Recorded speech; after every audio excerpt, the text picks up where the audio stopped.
보고 큰절해야 됩니까? 한 나라의 국민을 대표하는 국회의원이 왜 외국 사람들한테 가서 큰절을 하냐고. 그게 뭐 하는 짓이야. 외국 사람들의 예의는 박수 쳐주면 되는 거야. 고맙다라고 박수 쳐주고 악수하고, 그게 그들의 예의야. 어디다 대고 큰절질이야. 그러면 그렇게 큰절하고 가서 비석에 새똥 닦아가지고 그 미국의 국방부 장관이 만나주디? 안 만나주잖아. 정말로 외교적으로 중요한 인물이다. 이 사람이 미국과의 정말 혈맹이고 너무너무 중요한 사람이다. 그럼 국방부 장관이 안 만나주겠니? 국무장관이? 왜 안 만나주겠어? 왜? 개무시하는 거 아니야? 개무시. 저것들은 저렇게 무시해도 돼. 저거 별거 아니야. 김무성의 행동은요, 대한민국 국민의 자존심을 땅바닥에 집어던진 행동이고요.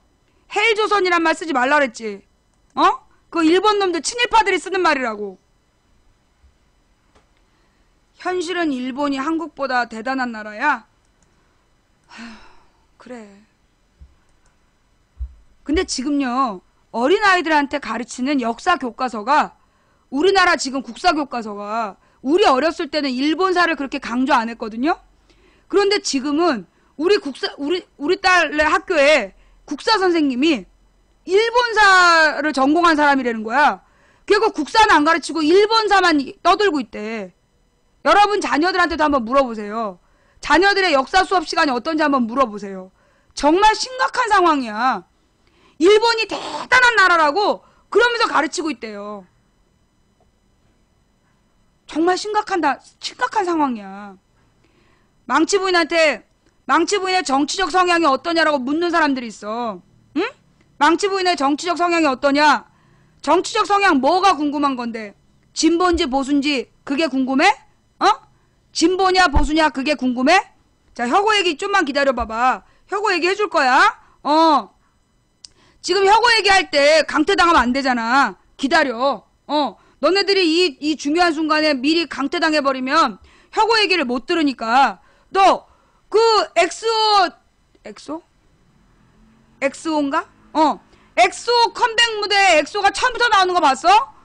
중요한 얘기는 나중에 하는 거니까 좀만 기다려봐봐. 자, 내가 무슨 얘기 하는 거야? 교육. 지금 우리나라의 역사 교육이요. 원래 역사 선생님들이 되게 바른 관점을 가진 선생님들이 많았어. 그래서 얘네들이 어떻게 하고 있냐면요. 그 바른 역사 관점이 있는 선생님들이 그만두시면 새로 역사 선생을 뽑아야 되잖아. 그걸 비정규직으로 뽑는 거야. 지금 각 학교에 역사 선생님들이 비정규직으로 대거 뽑히고 있대요. 그래서 비정규직 역사 선생들이 올바른 역사적 관점을 가지고 가르치잖아. 그러면 다음에 재계약을 안 한대. 한 학기하고 잘라내기도 하고 그런다는 거야. 그래가지고 지금 심각한 문제인데, 이 뻑하면 망치분 방에 와서 이분 진보예요 보수예요? 이러고 물어보잖아요. 그죠? 진보냐 보수냐 그런 거 많이들 물어봅니다. 자, 진보하고 보수의 뜻부터 알아야 돼요. 진보가 무슨 뜻이냐 보수가 무슨 뜻이냐. 그럼 뭐라고 얘기를 하냐. 새누리당 지지하면 보수고 새누리당 비판하면 진보요.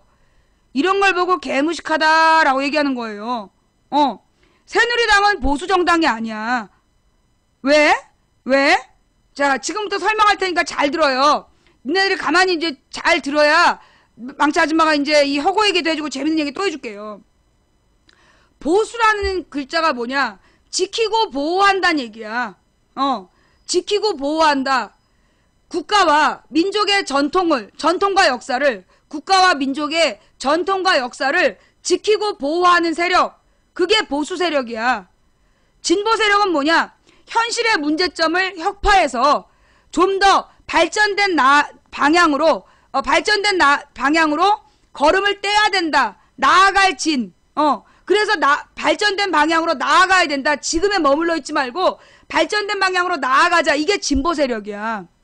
그러면 이 진보하고 보수가 만들어진 역사적인 계기가 언제였냐면, 여러분 저기 2012년 겨울에 그 저기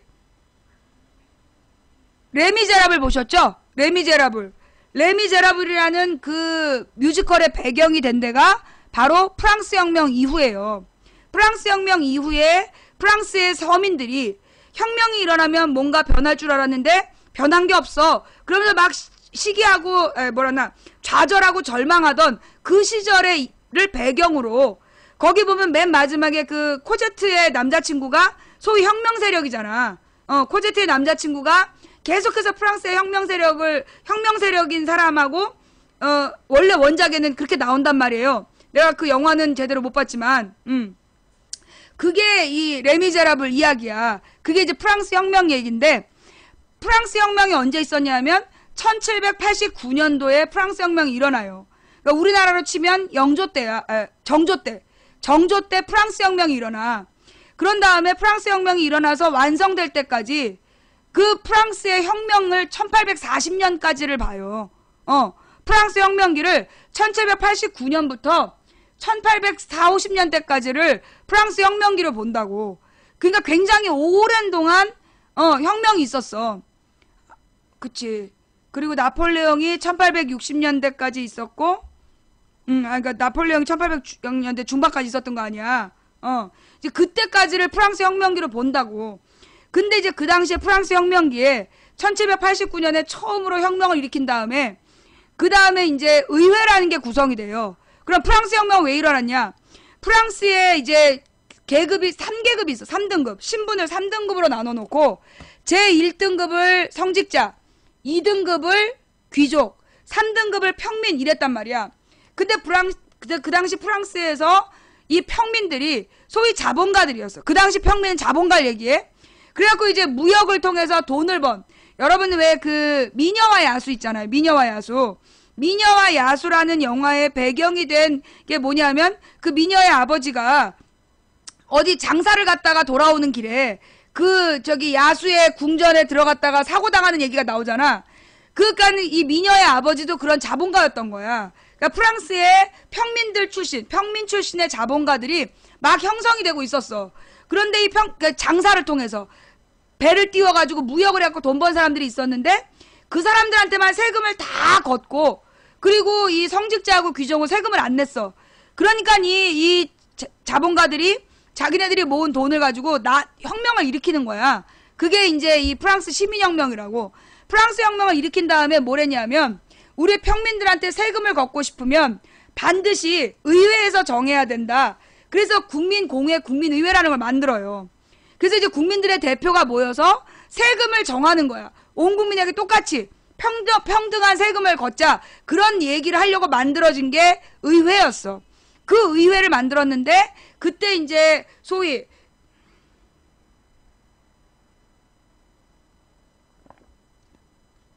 루이 16세하고 마리 앙뚜아네트 걔네들이 있었던 때야.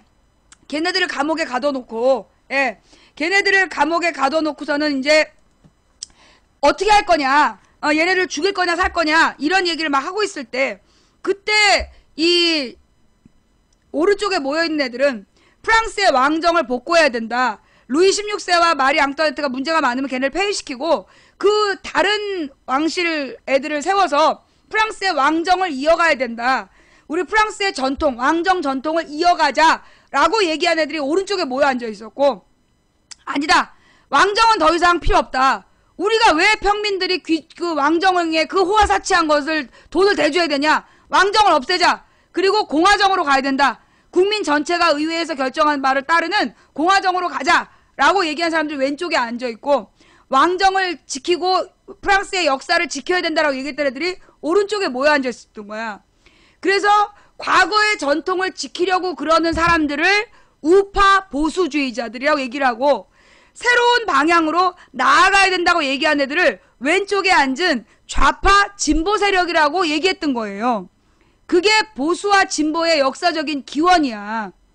그러면서 근데 그 뒤로 이제 이 보수하고 진보에 대해서 개념이 이제 계속 발달하는데 사회 문화 과목에 가서 보수하고 진보를 물어보면 이 보수는 뭐냐면 소위 자기네 구역, 한마디로 국가와 민족의 역사와 전통을 중시하고 도덕성을 중시하고 그 다음에 제도들, 그러니까 결혼이라든가 종교라든가 이런 제도들을 중시하는 성향을 갖는다. 그 다음에 진보 세력들은 기본적으로 어떤 문제점들을 혁파하는 것을 중심으로 두다 보니까 되게 젊고 개혁적이고 그리고 뭐라 그러나 제도에 얽매이지 않는 사회 제도에 얽매이지 않는 그런 성향을 지닌다라고 나와 있어. 뭐 결혼 제도나 종교 제도를 무시하고 그리고 지금의 어떤 소유 구조를 혁파하려고 애쓰고 이런 사람들이 진보 세력인 거야. 근데 왜 미안해. 못 알아듣겠지. 그래 미안해. 내가 들어올 때 너희들 들어올 때 지능검사를 해야 되는데 지능검사를 해야 되는데 내가 지능검사를 못하고 그냥 막 다 받아들였더니 애들이 정신을 못 차리네.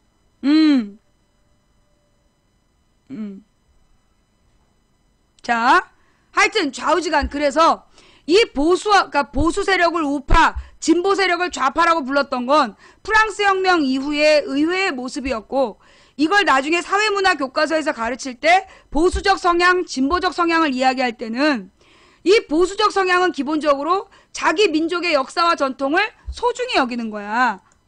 자기 민족의 역사와 전통을 소중히 여기는 게 보수 세력의 특징이고 굉장히 도덕적이야. 도덕적인 윤리 기준을 높이 설정하고 자기 민족의 역사를 중시하고 전통을 중시하고 이런 게 보수 세력이라고. 그런데 지금 새누리당의 김무성이 세미나를 해요. 역사 공부를 해. 그 역사 공부를 와서 강의하는 사람들이 누구냐 하면 뉴라이트 교수들이야. 그러면 뉴라이트 교수가 뭐 하는 사람들이냐 하면 한마디로 우리나라 조선은 망에 마땅한 나라였고 일본 제국주의가 들어와서 조선을 근대화시켰다. 조선을 발전시켰다라고 외치는 놈들이야. 그래서 이 김구나 김원봉이나 이런 요즘에 암살 보면 김원봉 나오잖아. 김구나 김원봉 같은 독립운동가들은 테러리스트였다라고 주장하고 그러면서 일본이 조선을 발전시켰다라고 주장하는 미친놈들이 그게 뉴라이트예요.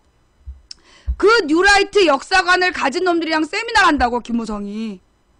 그러면 이게 자기 민족의 역사와 전통을 소중히 여기는 사람이야 아니야? 자기 나라의 역사와 전통을 조선이 망에 마땅한 나라였다고 외치는 놈들 데려다가 공부하는 게 무슨 보수야? 그거 보수가 아니에요. 또 새누리당이 도덕적인 윤리 기준이 높아? 그래서 여기자를 주물러 놓고 식당 아줌마인 줄 알고 주물렀다고 얘기하고 뻑하면 허벅지 만지고 탈세하고. 무엇보다 보수 세력의 특징은 뭐냐? 국가 안보 의식이 철저해야 돼요. 그래서 누구보다도 자랑스럽게 병역의 의무를 져. 새누리당이 병역 의무를 열심히 져요? 그래서 총리가 곰팡이가 두드러기가 났다고 그 군대도 안 가고 그런 애가 총리, 국가의 주요 요직에 앉아갖고 국가 안보 얘기한 애들이 군대 안 갔다 온 애들. 거기다가 이 보수의 또 하나의 특징이 준법이야. 법을 잘 지켜야 돼. 지금 총리가 교통법규 위반을 너무 많이 해갖고 자동차가 몇 번씩 압류당했던 사람이야. 세금 제때 안 내가지고 나중에 몰아서 세금 내고 걸리면 그 세금 내고. 그게 무슨 보수야. 보수의 기본은 역사와 문화를 소중히 여긴다. 자기 민족의 역사 문화 소중히 여긴다. 군대를 잘 간다. 그 다음에 세금을 잘 낸다. 그래야 보수야. 근데 우리 국민들 어때요? 우리 국민들은 세금 잘 내잖아. 왜? 우리는 탈세를 하고 싶어도 방법을 몰라. 우리는 지금 역사와 전통 중시하지. 그 다음에 우리는 법도 잘 지키지. 얼마나 정지선 잘 지켜. 교통법규 잘 지키고. 세금 잘 내. 법 잘 지켜. 군대가. 우리 국민이 보수야. 우리 같은 서민이 보수라고. 새누리당은 보수 아니야. 그럼 진보 세력인가요? 무슨 진보야. 진보는 그냥 기득권 세력이지. 기득권 세력이란 말 들어봤어요? 기득권 세력이라는 건 뭐냐면 이미 우리나라의 모든 좋은 권력을 갖고 있는 자들, 그들을 기득권 세력이라 그래. 보수에 대해서 어떤 사람들은 기득권층을 보수다라고 다 동일시한 사람들이 있는데 그건 잘못된 거예요. 기득권층 이퀄 보수라고 얘기하면 안 된다고. 그들은 기득권을 갖고 있는 건 맞아요. 우리나라의 모든 정치 권력과 경제 권력을 갖고 있는 건 맞지만 그들은 보수라고 불릴 수 없어. 왜? 보수적 가치에 동의하지 않는 인간들이야. 역사와 문화를 소중히 여기지도 않고 세금을 제때 내지도 않고 군대를 제때 가지도 않는 놈들이라고. 그런 애들은 보수 세력이라고 얘기하면 안 되는 거야. 그러니 너희들 돌아다니면서 보수냐 진보냐 묻지 마. 너네가 보수 진보의 뜻도 모르면서 함부로 묻지 말라고. 새누리당 지지하면 보수, 새누리당 비판하면 진보? 개소리라고. 소위 우리나라에서 저기 누구니? 김무성이가 종북 좌파라고 얘기한 사람들, 그 사람들이 저기 8월 15일 되면 모여갖고 뭐해? 머리 하얀 할아버지들이 모여 앉았고 우리의 소원은 통일이라고 노래 부르고 있어. 민족의 통일을 외치는 애들이 무슨 좌파야. 원래 좌파는 민족이나 역사 이런 거 무시해. 나라가 별로 중요하지 않아. 전세계 노동계급이여 단결하라 이런 얘기하는 게 좌파라고. 그러니까 우리나라는 좌파나 뭐 우파, 진보나 보수 이거를 규정 지을 수 있는 나라가 아니에요. 그러면 뭐라고 규정해야 되나요? 우리나라는 민주주의를 사랑하는 민주세력과 민주주의를 사랑하는 민주세력과 그 다음에 민주주의를 억압하고 특정 소수 세력의 모든 권력을 독점하고 싶은 독재 권력의 대립이에요. 민주 대 독재 세력의 대립이고, 또 남북 간에 빨리 평화 통일을 해서 더 이상 죄 없는 민주주의자들이 빨갱이 간첩 누명을 쓰고 잡혀 들어가는 일이 없게 하자라는 평화 통일 세력과 전쟁도 불사한다. 뻑하면 아무거나 다 북한 탓이야. 왜 메르스도 북한 탓이라 그러지? 뭔 일만 생기면 북한 얘기하면서 북한은 우리의 주적이다 라고 얘기하면서 북한을 우상화하는 종북 전쟁 세력. 얘네들 진짜 내가 종북 아니야. 얘네는 북한을 따르는 게 아니라 숭북이야. 북한을 숭상해. 거의 얘네들이 생각하는 북한은 전지전능해. 그래서 숭북 전쟁 세력. 북한을 숭상하면서 전쟁을 옹호하는 숭북 전쟁 세력과 평화 통일 세력의 대립이야. 또 노동자나 농민이 일을 했으면 일한 만큼 잠깐만요. 이게 뭐지? 카메라에 하얀색 뭐 이렇게 원이 보였어. 내가 왜 빨갱이야? 나는 이제까지 북한의 김일성이나 김정일을 만나서 악수하고 웃고 마주본 적이 없는 사람이야. 내 평생 김정일이 칭찬하는 자서전 한번 써본 적이 없는 사람이야. 어따 대고 빨갱이래. 나는 무슨 남조선 노동당 이런 데 가입해본 적이 없는 사람이야. 그럼 우리나라에 남조선 노동당 가입했던 게 누구야? 박근혜 아버지 아니야, 박정희. 그리고 김정일이랑 만나서 약속했다고. 우리나라 그 한일 축구할 때 태극기 흔들지 말고 단일기 흔들으라고 막 신경질 내고. 박근혜한테 가서 얘기해. 빨갱이들 빨갱이야. 어따 대고 씨. 확 열받은 김에 박근혜 김정일 만난 영상이나 틀어볼까 보다 그냥. 뻑하면 빨갱이래. 이것들은 그냥 민주주의자가 빨갱이래요. 민주주의자들을 빨갱이라고 얘기하는 게 독재 권력의 특징 아니야. 이승만, 박정희, 전두환이 모든 민주주의자들을 빨갱이라고 죽였어. 그리고 중요한 건 뭐냐? 그때 죽였던 사람들한테요, 나중에 찾아보니까 증거가 없는 거야. 고문으로 억지로 빨갱이 만들었다니 다 밝혀졌어. 그래서 우리나라 국민 세금으로 수백억 원의 보상금을 줬어. 그거 누가 물어내야 되냐? 이거 박근혜가 물어내야 될 돈이야. 박근혜 아버지가 죽인 사람들한테 왜 우리 국민이 물어내냐고. 지금 또 박근혜가 누구더라 빨갱이라고 지랄하면 그거 나중에 우리 후손들이 또 물어줘야 돼. 박주신 군대에 대해서 어떻게 생각하냐? 박주신 군대에 대해서 뭘 어떻게 생각해? 왜? 병역 비리라고 쓰고 싶은데 그러면 고소당할까봐 너도 겁나지? 박주신 병역 비리 없는 거 알면서 병역 비리 있다고 쓰고 다니다가 지금 몇 장 고소당하니까 정신 차리는 거지? 아니 병역을 맞췄는데 뭘 물어봐? 대한민국의 모든 공익은 병역이 아니야? 어? 한번 얘기해봐봐. 대한민국의 모든 공익들아 너네 병역이 아니란다. 새누리당이 그랬다. 한번 얘기해봐봐. 공익근무는 병역이 아니라고 누가 그래? 예. 사실요. 사실 그 박주신의 허리 상태가 공익을 못할 수준이래. 그 얘기 들었어요? 원래 왜 박주신의 허리 이야기가 나왔느냐?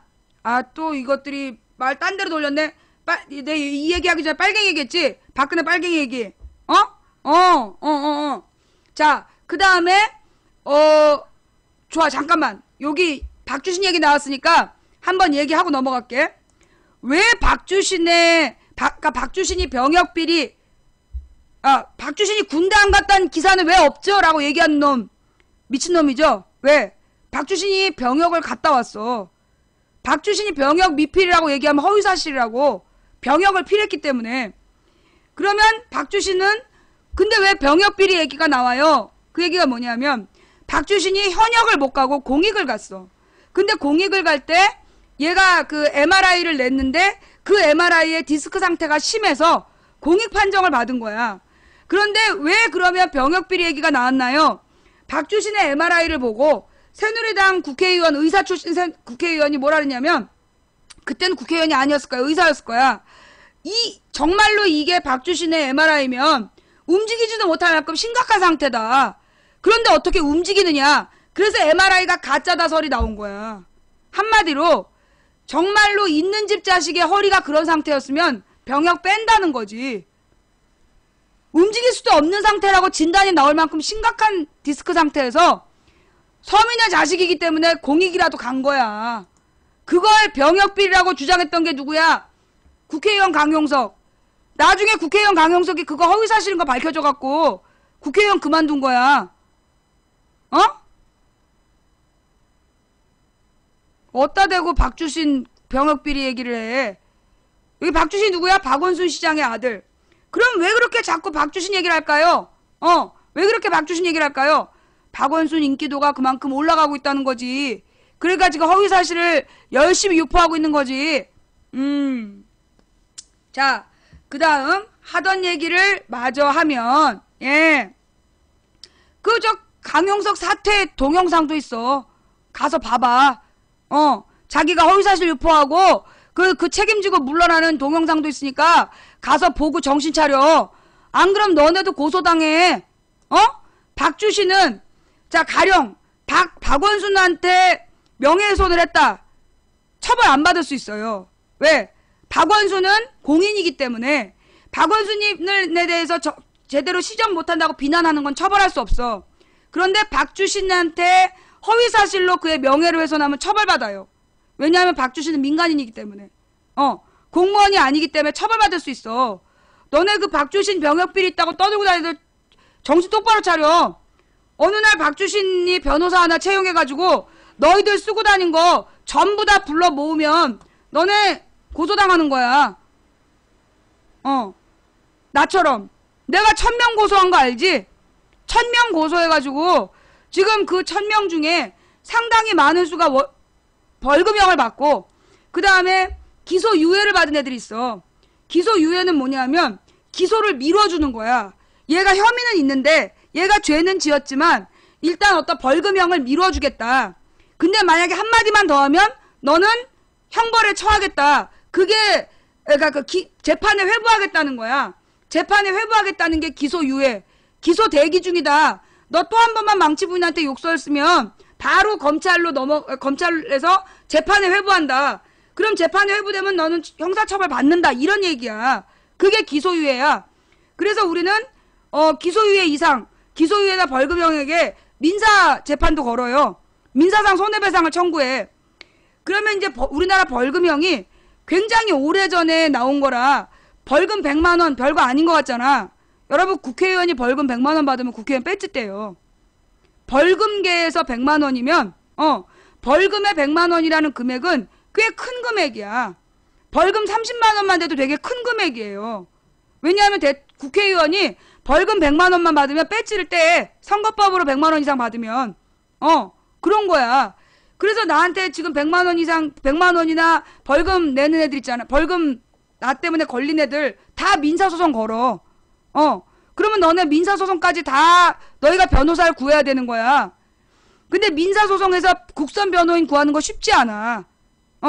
그러면 너네 변호사 구하는 비용만도 얼마나 들어가는데, 물론 민사에 변호사 안 구하고 들어올 수도 있지. 그러면 네가 알아서 법 공부해야 되는 거야. 자신 있어?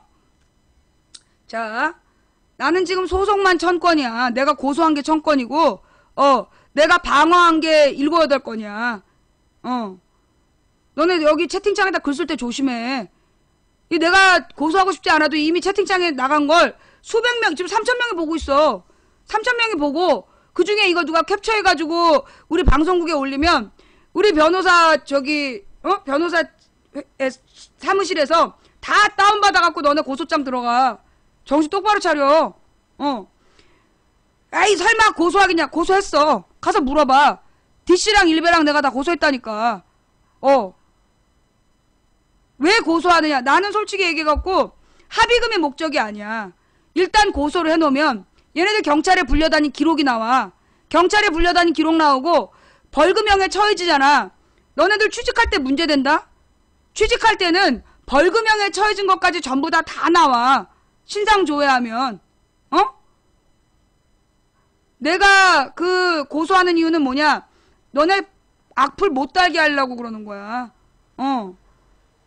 그러니까 조심해. 나도 막 봐주고 싶은데 봐줄 수가 없어. 우리 변호사하고 계약을 내가 그렇게 했기 때문에 고소의 전권을 변호사한테 다 줬다고. 그래서 내가 고소 취하해달란 말을 못해. 나한테 막 쪽지 보내고 전화하고 편지 보내고 뭐 나 아는 지인들을 통해가지고 봐달라고 얘기해도 소용이 없어. 봐줄 수가 없어. 알았지? 조심해라. 근데 박주신도 개인이기 때문에 걔도 똑같이 그런 권리가 있어. 가만 보면 그 박원순 시장 내 가문 사람들이 가만히 때를 기다리더라고. 착착 쌓아놨다가 한꺼번에 확 더 질르면 너네 작살나. 조심해라. 자, 일단 녹화를 한번 끊어갈게요. 까지 박원순 시장한테 들이대갖고 이긴 사람이 없었어. 박원순 시장한테 들이대갖고 이긴 사람이 없었어. 그거 알지? 박원순한테 들이대갖고 다 깨졌어. 조심해 너네. 박원순이 좀 특별한 기운이 있어. 박원순은 공격적인 사람이 아니야. 그게 이제 무슨 동양학을 공부한 사람들한테 내가 언뜻 들은 얘기인데, 우리는 불을 되게 무서워하잖아요. 불을 되게 무서워하는데 물의 기질이 불보다 더 무섭다. 그런 무슨 이론이 있더라고.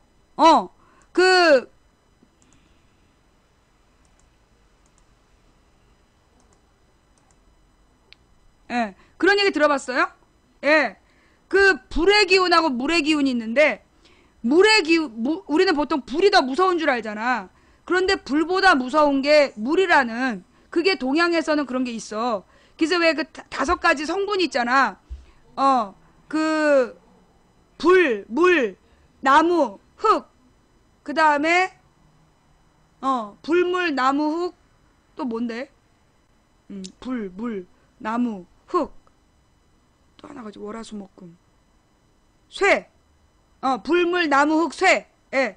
요 이제 5가지 물질이 어떤 우주를 구성하는 거라고 보는 거잖아. 근데 그 중에서 그러니까 무술하는 사람들이 그래. 물의 기운을 가진 사람은 이길 수가 없다고. 물의 기운을 가진 사람은 이길 수가 없는. 왜냐하면 물은 가령 이제 물이 무서운 이유가 뭐냐면, 물에는 형태가 있다 없다. 물은 형태가 없어. 물이 무서운 이유가 물에는 형태가 없다. 그래서 이 물은 어디든지 거기 가서 거기에 맞춰지는 거야. 물은 형태가 따로 없기 때문에 어딜 가든지 거기에 맞춰진다. 그래서 거기에 딱 맞는 대응을 하는 거야. 그래서 적이 누가 되든 적의 모든 걸 알아내는, 맞춰지는 게 물의 성질이기 때문에, 그래서 이 물이 되게 무서운 존재다. 그러면서 이제 이 물의 기운을 가진 사람들의 특징이 뭐냐면, 가령, 그런 말 있잖아. 칼로 물베기. 부부싸움은 칼로 물베기다 이런 말 들어봤지? 물을 칼로 벨 수 있어요? 물을 칼로 벨 수 있어? 못 베잖아. 근데 그 얘기를 들은 것 같아. 물의 기운이 무서운 게 칼로 벨 수가 없다. 물은 공격이 안 되는 거야. 모든 걸 다 수용해버리기 때문에, 받아들여버리기 때문에 물은 공격이 안 된다. 그래서 물의 기운을 가진 사람은, 물의 기운을 가진 사람을 이기기 어렵단 말이 있어. 근데 박원순 시장이 그런 사람이야. 누가 막, 실제로 우리 동네에 있었던 일인데, 우리 동네에 이제 그 새누리당 사람들이 동네 사람들 꼬신 거야. 동네 사람들 꼬셔가지고 박원순이 이제 우리 도봉구에 왔을 때 거기 찾아가가지고 막 항의를 하자고. 그래갖고 막 프랭카드를 다 맞추고 그 박원순 시장한테 시위를 하러 온 거예요. 막 사람들 선동을 해갖고 갔는데 그 경찰들이 박원순 시장더러 빨리 피하라고, 지금 막 주민들이 막 성나서 몰려왔으니까 그 피하셔야 되겠다 그런 거야. 근데 박원순 시장이 제가 왜 피해요? 시민들 만나러 왔는데 다 들어오라고 하세요 이런 거야. 그래갖고 원래는 막 소리 질러갖고 내쫓는다는 게 새누리당 걔네들의 작전이었는데 박원순 시장이 문 열고 다 들어오라 그런 거야. 그리고 시민들이 들어가서 박원순 시장이랑 몇 시간 동안 얘기를 한 거야. 그 다음날 우리 동네에 박원순 시장님 감사합니다라는 프랭카드가 붙었어. 그 쳐들어왔던 그 주민들이, 박원순 시장한테 항의하러 왔던 주민들이 프랭카드를 걸었어. 박원순 시장님 감사합니다 이렇게. 이게 공격을 했을 때요, 그 공격을 두려워하는 사람을 잡을 수 있는 거야. 근데 공격을 두려워하지 않고 그 공격을 싹 보듬어 안는 사람은 이길 수가 없는 거야. 내가 이 얘기를 해주는 건 다 너희들 위해서다. 너네 나중에 강용석 꼴나지 말고. 강용석은 그래도 텔레비에 나가서 돈이라도 벌지. 너네 지금 있는 데서 잘리고 그러면 안 되잖아. 조심들 해. 하여튼 그래서 이제 외교에 대한 이야기, 우리의 외교의 역사, 진보 좌파에 대한 이야기까지 했고, 자 그러면 이제 혁오 이야기? 잠깐만, 너네 엑소 그 컴백 무대에 엑소가 언제 나와? 맨 마지막에 나오지? 아니 하나 더 남았어. 좀만 기다려. 금세 짧게 하고 얘기할 테니까 좀만 기다려봐봐. 이 국정원, 아니 근데 진짜 국정원 해킹 사건이라고. 혁오 얘기가 오늘의 주제잖아. 좀 기다려. 혁오는 엑소 아닌데. 너네 나보다 더 모르는구나. 혁오는 인디밴드야. 혁오 얘기 듣고 싶지? 야, 혁오 얘기 해버리면 다 나갈 거잖아. 기다려. 혁오 얘기 금방, 이거 짧게 하고 혁오 얘기 할 테니까 좀만 기다려. 이제 짧게 얘기하면 그 국정원 해킹 문제가 지난주까지 엄청 시끄러웠어요. 근데 이번 주에 싹 사라졌어. 그치? 싹 뉴스에서 사라졌는데, 지난주까지 국정원 해킹 뉴스가 막 올라오면 그 밑에 개표 부정, 국정원이 해킹해서 개표 부정했다는 게시글이 엄청 올라왔어. 댓글이. 그런데 그 댓글이 이 국정원에서 해킹했다는 기사가 쓱 사라지니까 그 개표 부정 주장한 애들도 싹 사라졌어. 왜 그러는 거냐? 얘네들의 특징이 뭐냐면, 그 국정원이 빼도 박도 못한 어떤 잘못을 하잖아. 그러면 나타나가지고 개표 부정 얘기로 물타기라는 거야. 언제 그랬냐 하면 2012년에 국정원 직원들이 댓글 다른 거 들통났을 때, 그때 개표 부정 애들이 막 떠들었고, 그 다음에 국정원에서 간첩 증거 조작했던 사건이 14년 1월에 터졌어. 그때 개표 부정 애들이 막 또 떠들었고, 그 다음에 이번에 국정원 해킹했다는 증거가 외국에서 발견됐을 때, 그때 국정원 개표 부정 얘기 막 떠들고, 또 그 전에 원세훈이라는 국정원장이 그런 댓글로 불법 선거 개입했다는 고등법원 유죄 판결 났을 때, 그때 이 개표 부정 애들이 엄청 떠든 거야. 실제로 국정원은 개표 부정을 한 게 아니에요. 국정원에서 정치 개입하는 게 우리나라 법으로 금지되어 있어. 왜냐하면 이승만 박정희 전두환 때 국정원 같은 정보기관이 정치 개입해갖고 죄 없는 민주시민을 잡아다가 고문해서 간첩 만들어 죽인 적이 있었기 때문에 87년에 민주헌법이 만들어지고 90년대 중반에 국정원법이 만들어지면서 이 국정원이 우리 대한민국의 민간인을 대상으로 공작을 하면 안 되는 거야. 작전을 펴면 안 되는 걸로 정치 개입을 하면 안 된다는 법이 생긴 거야. 그런데 원세훈이가 그 국정원법을 어기고 특히 특정 후보에게 유리하도록, 박근혜에게 유리하도록 문재인에 대해서 막 허위사실을 유포하는 그 댓글을 조직적으로 다른 게 밝혀진 거야. 국정원의 선거법 위반은 개표 부정이 아니라 원래 국정원 직원들이 민간인을 대상으로 댓글 여론 조작을 하면 안 되는데 했다는 거. 그게 선거법 위반인 거야. 그런데 그 밑에 댓글로 막 개표 부정, 개표 부정. 그래서 개표 부정 얘기만 해가지고 실제로 원세훈의 범죄를 덮고 넘어간 거야. 이번에도 국정원이 해킹을 했다. 이거 개표 부정하고 무관한 얘기예요. 민간인을 사찰했다는 건데 국정원에서 민간인을 사찰하면 어떻게 되냐? 과거에 국정원에서 민간인 사찰하면 구속돼요. 오늘 그 뉴스 봤어? 그것도 오마이뉴스였던 것 같은데. 민간인 사찰의 흑역사. 민간인 사찰의 흑역사라는 기사가 있어. 그거 한번 봐봐. 거기 보면 뭐 나오냐면 국정원에서 민간 사찰했다라는 증거가 발견되면 국정원장이 구속되는 사건이야. 2005년도에 김영삼 정부 때 국정원장이 도청했던 게 들통나가지고 그걸로 구속됐어. 그만큼 심각한 사건이 발생한 거야. 근데 거기다가 개표 부정 떠들더니 그 국정원 뉴스가 이 언론사에서 짠 것처럼 싹 사라졌어. 보도들을 안 해. 그러니까 개표 부정론자들도 싹 사라졌어. 그래서 나는 이 개표 부정 주장하는 애들이 국정원이 위기에 처할 때마다 나타나는 대책반이라고 봐. 국정원의 비리를 덮기 위해서 팀 짜서 움직이는, 국정원이 틀림없이 잘못한 비리 증거가 나올 때만 움직여. 참 문제 있는 애들이야. 물론 그런 줄 모르고 평상시에 개표 부정 논자들에 낚여있는 시민들이 있어요. 그런데 그런 시민들은 얼마 안 돼. 얘네들 조직적으로 움직이는 거야. 조직적으로 움직이는 저 기사야.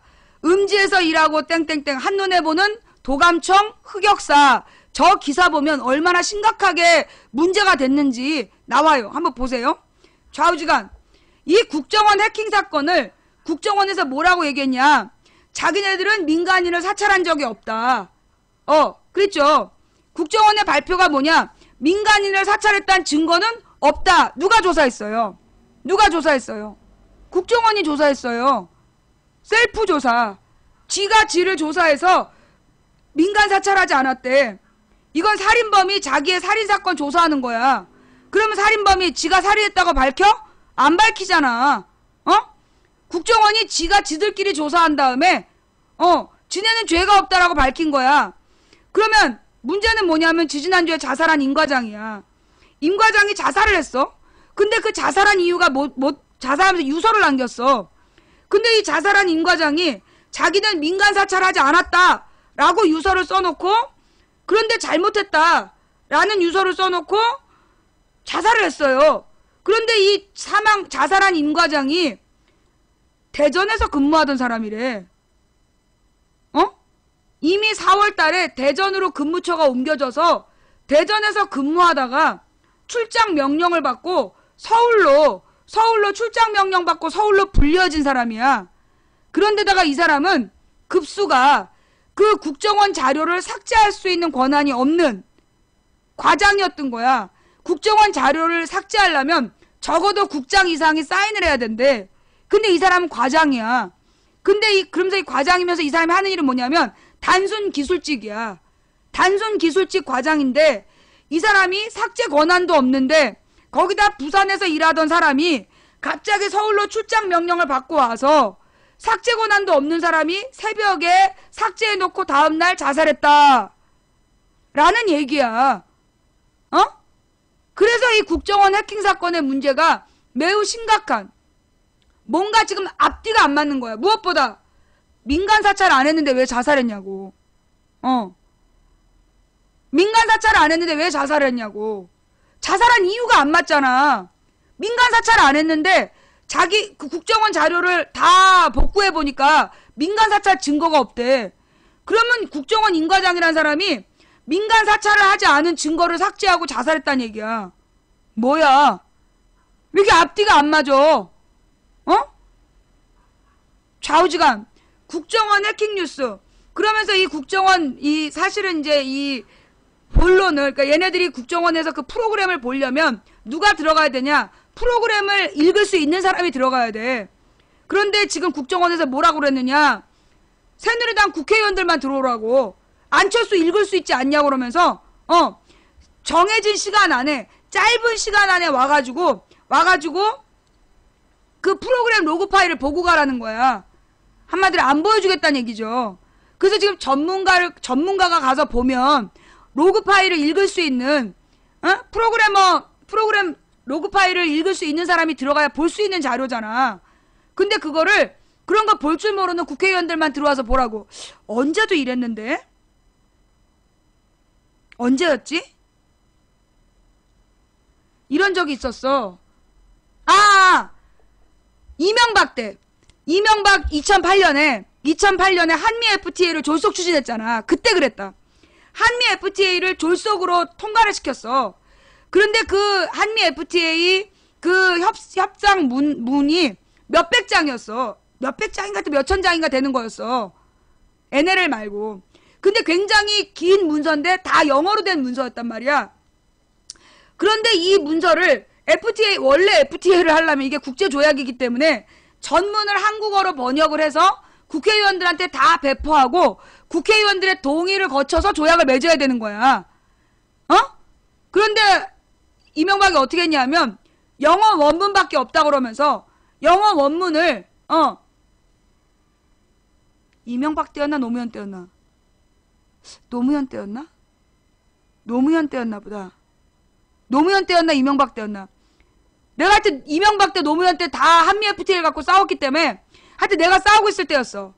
이 노무현 때인가 이명박 때인가 나는 노무현 때는 노무현을 비판하고 이명박 때 이명박을 비판했잖아. 근데 그 한미 FTA 추진팀이 노무현 때나 이명박 때는 안 바뀌었어요. 내가 노무현 때 왜 한미 FTA에 반대했냐면 그 노무현 때 한미 FTA를 추진했던 놈들이 소위 숙미 4대주의자들이야. 숙미 4대주의자들이 노무현 때부터 이명박까지 일관되게 한미 FTA를 추진을 했단 말이야. 그래서 노무현 대통령이 그 팀에서 먼저 협상해갖고 온 내용을 보고 이대로 가면 심각하다 해서 정지시킨 거야. 그걸 이명박이 진행을 시켰단 말이야. 그런데 그때 국회의원들한테 그 협정문을 공개하라 그랬어. 그때 이 새끼들이 어떻게 공개했냐면 하루에 2시간만 와서 보고 국회의원과 보좌관만 들어오라 그랬어. 등록된 보좌관만 들어와서 2시간 동안만 검사하라고. 한미 FTA 협정문이 영어로 된 수백 장인데 그거를 국회의원하고 보좌관만 그런 사람들만 들어와서 2시간 정도만 보라고. 결국 내용을 못 읽게 하는 게 목적이었어. 근데 얼마 지난 뒤에 알고 보니까 그때 한글 번역본이 다 있었던 거야. 이미 그 당시 한글 번역본이 존재했는데 그걸 못 읽게 한 거야. 자기네들이 개떡같이 한미 FTA 해온 거를 국회의원들이 알고 비판할까봐 한글 번역본이 있는데 안 보여준 거야. 그랬었어. 그게 이명박 때였나? 그 뉴스 좀 찾아봐. 국회의원들한테 그 FTA 협정문 공개 안 하고 원어로만 쓰여 있는 걸 가령 이걸 외국의 글을 많이 읽을 수 있는 애들은 들어서 금방금방 2시간 동안 엄청나게 많이 읽을 수 있잖아. 못 들어오겠다니까?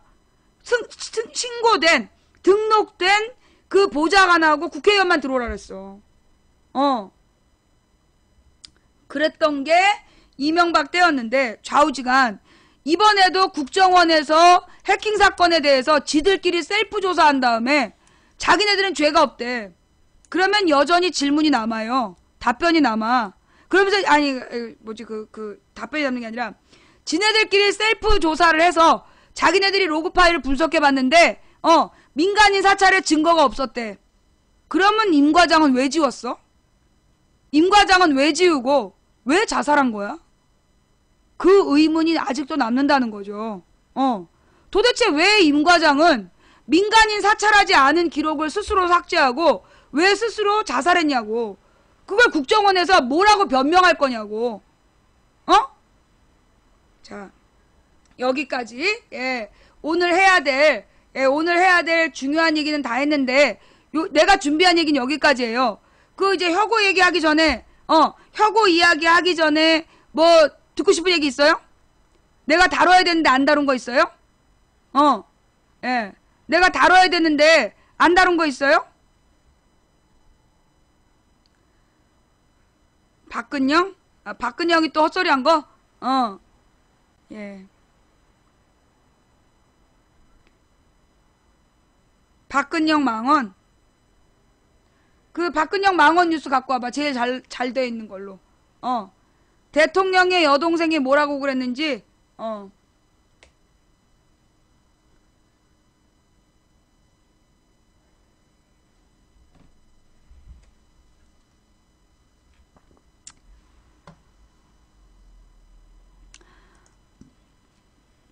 아니, 무슨 유신 정권이 음모야, 음모는.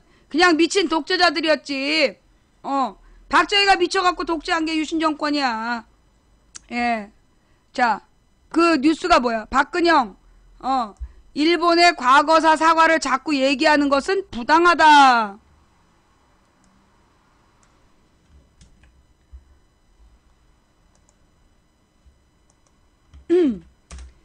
박근혜 대통령의 여동생인 박근영 씨가, 뭐라고 얘기를 했냐면, 일본에게 과거사를 과거사를 사과하라고 자꾸 얘기하는 것은 부당하다. 라고 얘기를 했다는데요. 잠깐만요. 그 얘기만 한 게 아니라,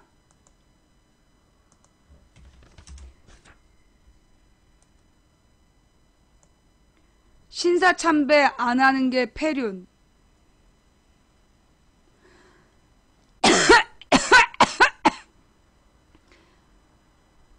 동명이인 아니야? 설마 박근혜 동생이 이런 거야?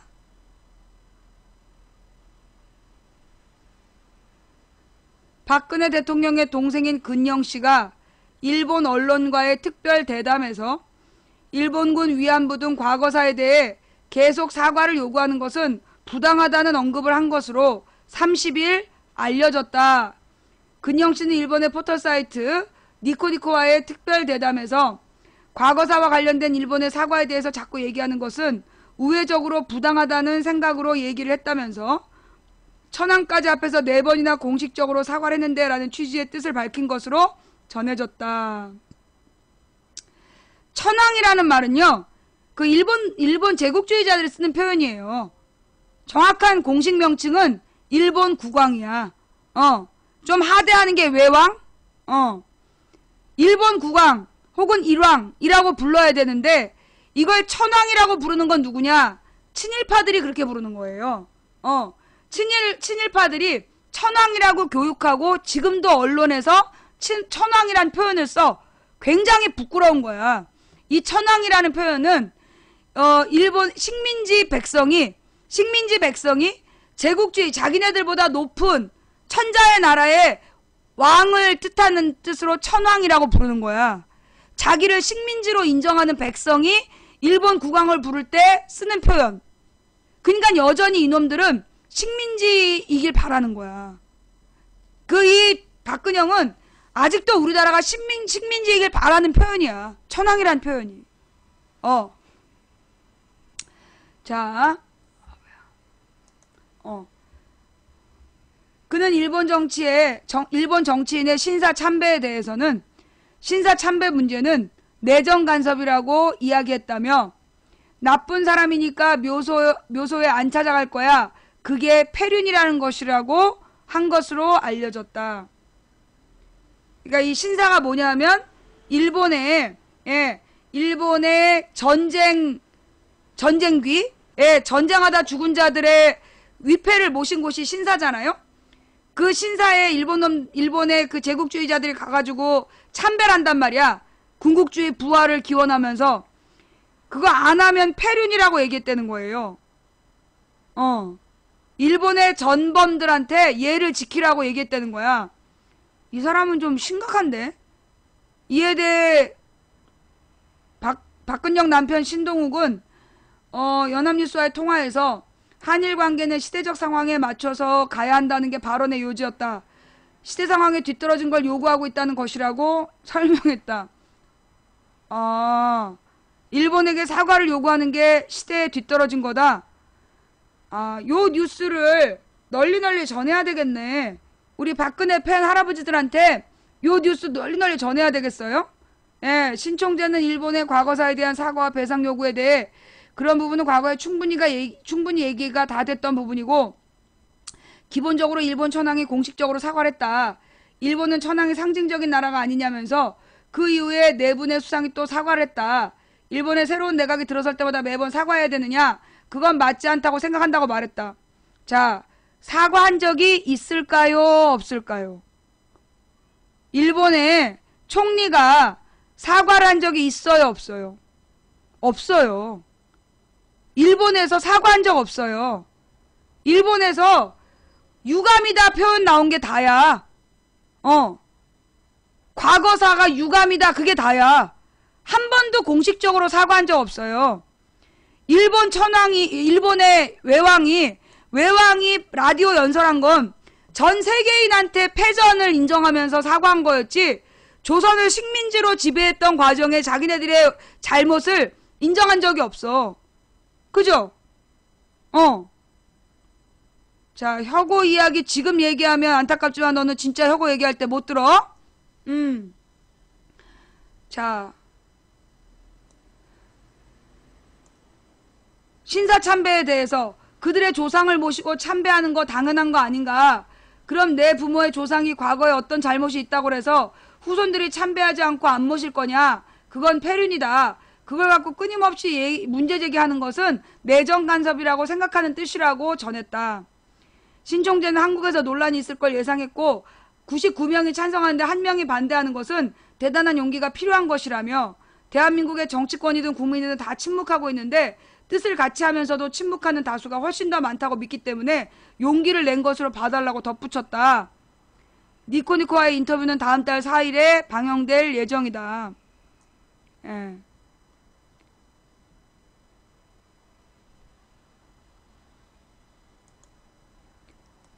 인도 사람이 영국 가서 엘리자베스 여왕이라고 칭하면 죽일 놈입니까? 누가 그래 죽일 놈이라고? 우리 전부 다 엘리자베스 여왕이라 그러잖아. 엘리자베스 여왕이라 그러지 엘리자베스 천왕이라고 안 그러잖아. 인도 사람들이 엘리자베스 천왕이라 그래? 그런 말 안 하잖아. 천왕이라는 말이 그 일본의 식민지 시대 때 나온 말이잖아. 미안해. 너에게는 너무나 어려운 얘기였다. 아유, 들어올 때 이거 지능 검사를 할 수도 없고. 자, 그 다음, 혁오 얘기 아직 안 했어. 좀 기다려봐. 이제 할 거야. 그 전에 손석희 선수 이야기. 지금 이제 손석희 선생을 기소 의견으로 송치했다. 그 말이 무슨 말인지를 몰라가지고 난리가 났어. 망치부인님 어떻게 해요? 손석희 사장 구속되나요? 구속된 건가요? 막 질문들 하더라고요. 기소 의견으로 송치란 얘기는 뭐냐 하면, 그 경찰이 수사를 해서 수사 단계에서 이건 사건이 성립되지 않는다, 범죄 의사가 없다라고 판단되면 경찰이 사건을 종결을 해요. 무죄 취지로 검찰에 송치를 해. 어떤 사건이든지 검찰에 송치됩니다. 경찰이 이제 조사를 해가지고 얘는 유죄가 아닌 것 같다. 그래서 범죄 혐의가 없다. 혐의 없음으로 검찰에 송치하는 거가 있고, 그 다음에 아니다, 이건 재판을 해봐야 될 것 같다. 그러면 기소 의견으로 송치하는 게 있어. 송치라는 게 뭐냐 하면 검찰에서 경찰에서 검찰로 넘겨줬다 그 뜻이에요. 그 넘길 때 두 가지가 있는 거야. 혐의 없음, 불기소 의견으로 송치, 혹은 혐의가 있다, 범죄 의사가 있었다, 그래서 기소 의견으로 송치.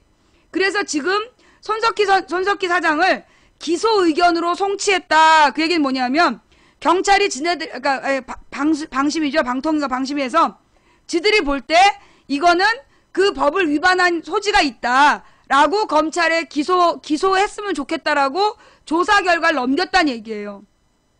그러면 이제 검찰이 그 조사 내용을 쭉 보고 또 보충 질문을 해. 손석희 사장 불러다가 보충 질문을 해보고 정말로 혐의가 있다라고 생각되면 재판에 회부를 하는 거야. 그러면 재판이 또 오래 가요. 3심까지.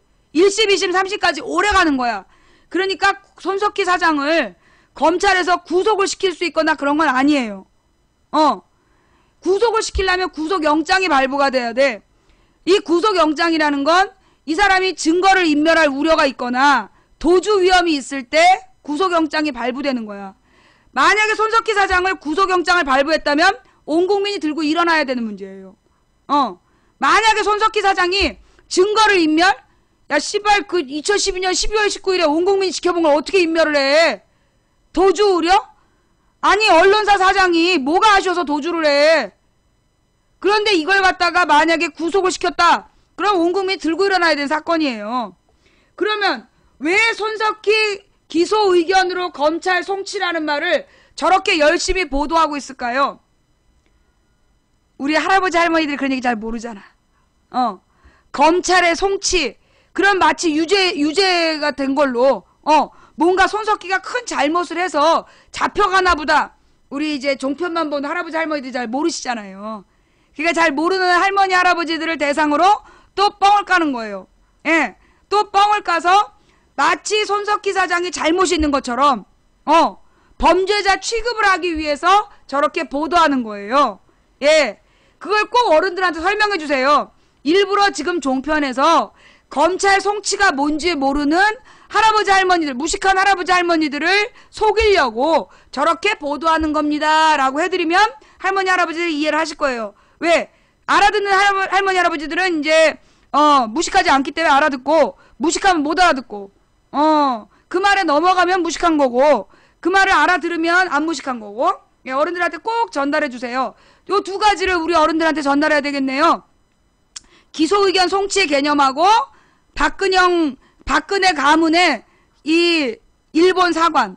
자, 여러분, 지금 문제가 뭐냐 하면 그 위안부나 강제징용 징병 같은 사람들이 일본에다가 뭘 요구하냐면 공식적으로 자기네들이 국가적 범죄였다는 걸 인정하고 일본 국가가 공식적으로 배상하라는 거야. 개인들에게. 강제징용은 뭐냐면 그 노동력을 착취당한, 강제로 끌려가서 일본의 광산에서 일하고 이런 사람들. 강제징병은 군인으로 차출된 사람들. 그런 게 강제징병, 징용이야.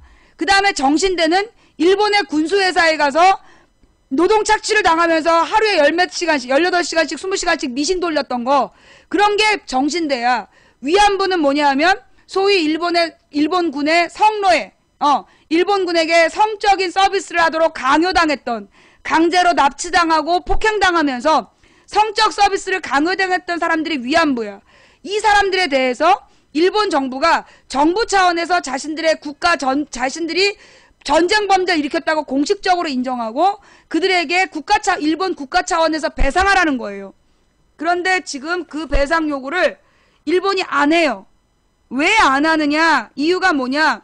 우리는 박정희 때 얘기가 끝났다는 얘기야. 예. 박정희 때 얘기가 끝났다는 얘기야.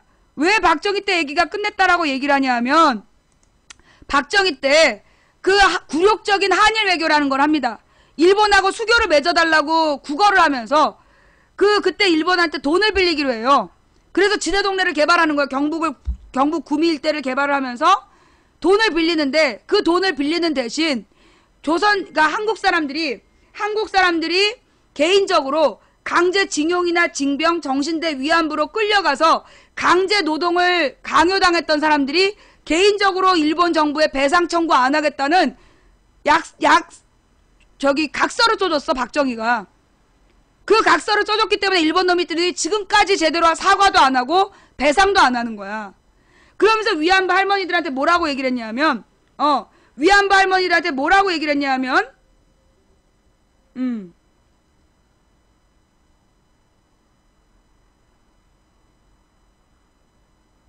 예. 내가 지금 뭔 얘기했지? 그거를 박정희가 약속을 해주면서, 예. 박정희가 그걸 약속을 해주면서 못하게 한 거야. 배상 요청을. 근데 이제 일본 놈들이 위안부 할머니들한테 뭐라고 얘기했냐면 자기네들이 도의적 배상을 하겠다. 그게 뭐냐면 도의적 배상이라는 건 공식적으로 자기네들이 강제노동을 시켰다라는 걸 인정하지 않고 공식적인 인정이 아니라 도덕적인 인정을 하겠다. 그래서 도리상 보상을 해주겠다. 근데 위안부 할머니들이 요구하는 건 돈이 아니다. 돈이 목적이 아니라 일본 정부가 이 일본 정부란 놈들이 전쟁 범죄자였다는 걸 국제사회에 역사적 기록으로 남기겠다는 거야. 근데 그걸 안 해줘도 된다라고 해준 게 박정희라고. 그거 해줄 필요가 없다라고 얘기했던 게 박정희라고. 그게 박정희의 문제야.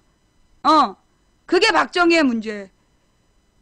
그리고 박정희만 그렇고 박근혜나 그 밑에 있는 애들은 정신을 차렸느냐? 그게 아니라 일본의 전쟁 범죄자들의 모여있는 신사참배는 도리라고 얘기하고 안 하는 게 폐륜이라고 얘기하면서 일본에게 사과를 자꾸 요구하는 게 부당하다. 이게 박근혜 가문의 의식이야. 이게 박근혜 가문의 역사인식이라고.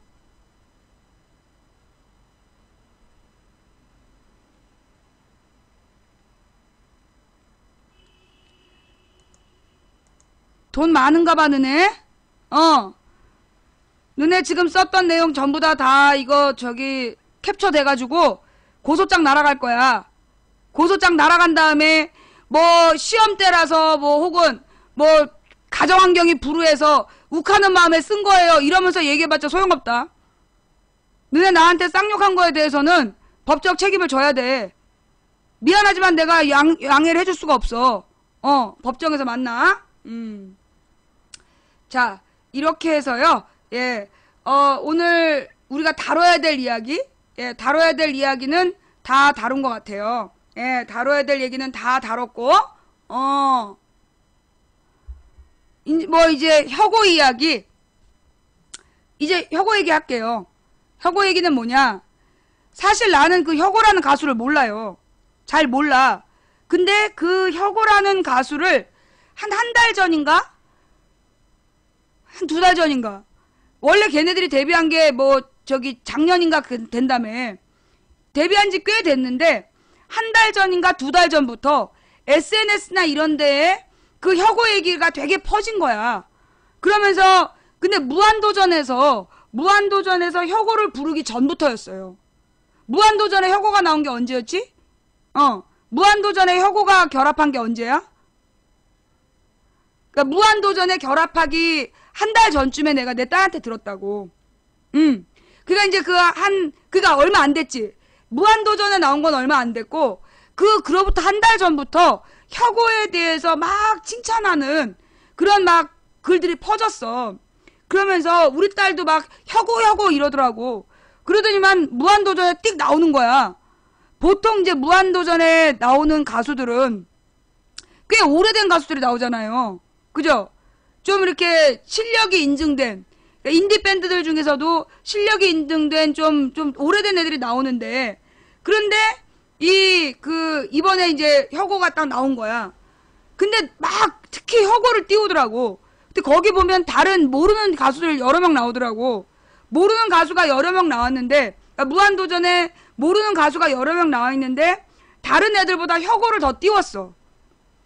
여러분은 못 느꼈어요? 그 혁오라는 애가 무한도전에 나온 다음에 무한도전 가요제가 중요하면 다른 가수들도 다 같이 떠야 되잖아. 예. 다른 가수도 다 같이 떠야 되는데 그 느낀 사람 아무도 못 느꼈어? 느낀 사람 그 혁오에 대해서 그 얘기가 더 많이 돈다라고 느낀 사람 한 명. 잘 모르는구나. 아예 우리 방 2명. 별로 못 그러니까 음악을 모르는 사람들은, 그러니까 젊은 애들, 어린 애들 사이에서, 그러니까는 그 10대 20대 사이에서 혁오를 되게 많이 띄웠어요. 그 지나치게 띄우더라고. 그 무한도전에 결합할 때부터 혁오에게 관심이 집중되면서, 혁오에게 관심이 집중되면서, 근데 사실 다른 애들도 새로 들어오는 애가 많은데, 다른 애들 얘기는 안 해. 혁오만 막 띄우는 거야. 그래서 내가 우리 딸한테 그랬어. 야, 저거 저렇게 띄우는 거 수상하다. 저러다가 스캔들 터질 것 같다. 그러니까 우리 딸이 그래? 무슨 스캔들 이런 거야. 그래서 내가 아마 그랬을걸? 뻑하지 가수면 표절이지. 내가 쟤네 이게 띄울 때 뭔가 좀 수상하다. 그리고 뭘로 스캔들이 뜨냐는 거야. 아니 가수면 일단 스캔들이지 뭐 저기 뭐 표절이지 라고 얘기를 했더니 아니나 달라 오늘 혁오의 그 표절론이 도배를 한 거예요. 그런데 봐봐 우리 방 시청자들 중에 대부분이 혁오를 몰라. 오늘 처음 들은 분, 혁오라는 가수 오늘 처음 들은 분. 실제로 무한도전 보는 사람들 중에서도 30대 미치만 관심 있지 혁오가 누군지를 몰라. 나도 잘 모른다고. 나 얼굴도 몰라. 근데 내가 하도 혁오 그러니까 내가 이름을 아는 거야. 우리 어른들은 모르는 얘긴데 어른들은 모르는 건데 젊은 애들을 대상으로 해서 지금 이제 혁오 얘기를 띄운 거야. 혁오 얘기를 띄워가지고 막 표절이라고 막 이제 비난을 하는데 난 표절인지 아닌지는 모르겠어요. 예. 표절인지 아닌지는 모르겠어. 옛날에 누구였더라? 잘생긴 남자애들 표절 시비가 붙었어. 그게 왜 기타 치고 왜 보니까 흉내만 내는 것 같은데 기타 치고 드럼 치고 남자애 셋 나오는 거. 남자애 셋 나오면서 잘생긴 남자애들이었어. 그 CM 부른 것 같아. 맞아. CM 부른가? 왜 꽃미남 애들 꽃미남 가수 외톨이야. 그 외톨이한가 그 노래는 들으니까 진짜 이건 그냥 그대로 갖다 베껴놨더만 컨트롤 V야. 예, 완전히 컨트롤 C 컨트롤 V야. 똑같아. 그 정도의 표절이 그래도 걔 나왔잖아. 그지? 4명이었어? 미안해. 잘생긴 애들 4명이었어. 그럼 3명만 보였나봐. 누가 봐도 표절인데 걔네들 여전히 방송 나와. 그죠? 여전히 나오고 있고 그 다음에 또 표절 논란이 있었던 가수들이 많아요. 표절 논란이 있었던 가수들이 되게 많은데 물론 표절은 나쁜 거예요. 표절은 정말 나쁜 건데 이 표절했다라는 그러니까 표절로 인해서 사실은 정말 무명의 창작자들이 그 표절 논란 때 그러니까 굉장히 인고의 세월을 거쳐서 작품을 만들어 놨는데 그걸 돈 있는 놈들이 아무렇지도 않게 갖다가 표절을 해서 쓰면서 돈은 벌면서 그러면서 그 창작자 가수들에게는 정말 비참한 나중에 재판까지 가면요 대부분 무죄 나와요. 대형 기획사에서 비싼 변호사들 쓰고 대형 기획사에서 돈 많이 주고 비싼 변호사를 쓰잖아. 그럼 대부분 이 창작자들은 자기 작품을 지킬 수가 없어. 그래서 표절은 정말 나쁜 짓이에요. 예, 표절은 정말 나쁜 짓인데 나는 그 표절 논란 중에 그런 게 있었어. 누구였지? 타블로 표절 논란. 타블로의 표절 논란이라 그러면서 그때 타진요 때 엄청 말이 많았어. 근데 알고 보니까 그게 표절이 아니라 피처링이었던 거야. 피처링이라는 건 그 동의를 받고 작가의 동의를 받고 그 내용을 갖다가 적용을 해서 편곡을 해갖고 쓰거나 이럴 때 피처링이라고 얘기를 한다고 그러더라고. 미안해. 피처링이 아니라 샘플링. 샘플링이었는데 그 샘플링한 걸 가지고 표절이라고. 피처링은 여자 노래 같이 불러주는 거고요. 샘플링이 중간에 이제 도용해가지고 적용하는 거. 적용해서 약간 편곡하는 게 샘플링이라며. 근데 샘플링을 했다라고 밝힌 건데 그걸 표절이라고 막 비난을 한 거야. 그러니까 타블로가 표절했다.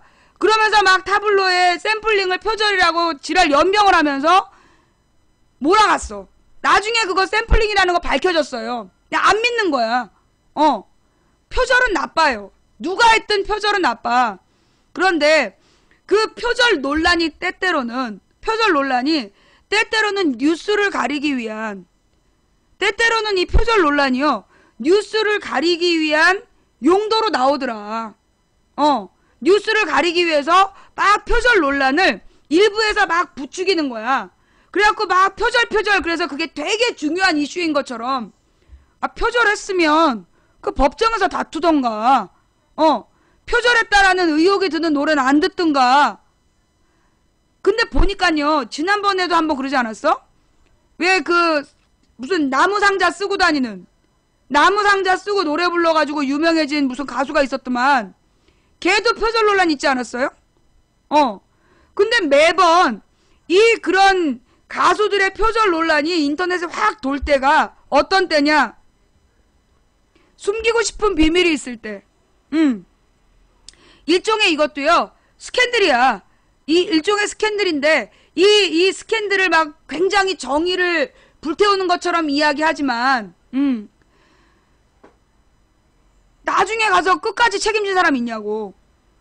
내가 왜 표절 논란이라는 표현을 쓰냐 하면, 막 시끄럽게, 어마어마하게 시끄럽게 얘기를 한다? 끝까지 관심 가는 사람이 없어. 그렇지 않아요? 이게 표절 시비는요, 표절 시비는 끝까지 가서 정말로 창작자의 창작물을 지켜준 사람 못 봤다고. 그 표절 논란이라고 한때, 일시적으로 시끄럽게 막 떠들어가지고 정치면에 김무성의 굴욕 외교, 김무성의 굴욕 짓거리, 이런 거 가리는 용으로 쓰다가 정말로 표절에 대해서 그토록 관심이 많았다라면 우리나라에 표절이 없어야 되잖아. 근데 막 표절 논란이라고 내가 표현하는 건 뭐냐 하면, 표절 얘기 떠들다가 금방 다른 뉴스거리 나오면 넘어가잖아. 다른 뉴스 나오면 넘어가잖아요. 그러면서 알지도 못하는 가수의 표절 논란이 시끄럽더라 이거지. 끝까지 가나 보자고. 그래서 이 혁오의 표절 논란이 어떻게 끝까지 가는지 한번 보자고.